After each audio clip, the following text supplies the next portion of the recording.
আসসালামু আলাইকুম। News BD journalist 24 সাথে আছি আমি মহসিনা ইয়াসমিন রিদি।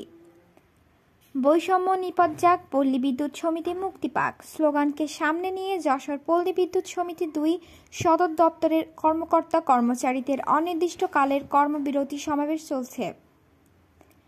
আমাদের স্টাফ রিপোর্টার সাকিব হোসেনের ক্যামেরায় আব্দুল্লাহ আল মামুনের তথ্যচিত্র দেখুন বিস্তারিত।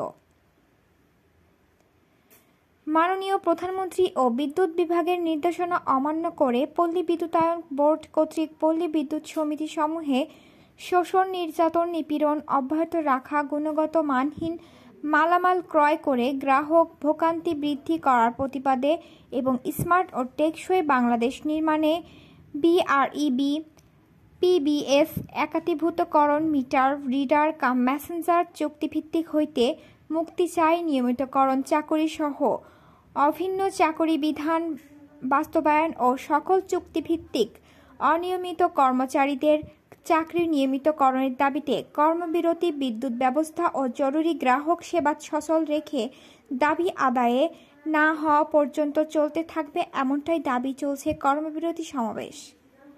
আজকে আমি 2010 সালে গোপালগঞ্জে মিটার রিডার মেসেঞ্জার ইউনিয়নে যোগদান করার পরে আমার কাজ ছিল 1500 থেকে 1700 বিল বিতরণ করা। এর আগে আমি মিটার রিডার হিসেবে এক জায়গায় যোগদান করেছিলাম, কিন্তু যখন আমার কাছে রিডিং কার্ড ধরা গেছিল আমি অজানা ছিলাম যে কিভাবে করব।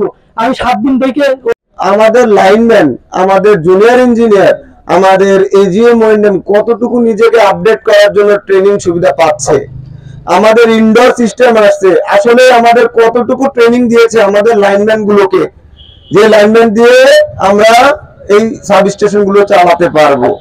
আবার সামনে নাকি আসতেছে জিআইএস সাব স্টেশন, আরো উন্নত টেকনোলজি, সেখানে আমাদের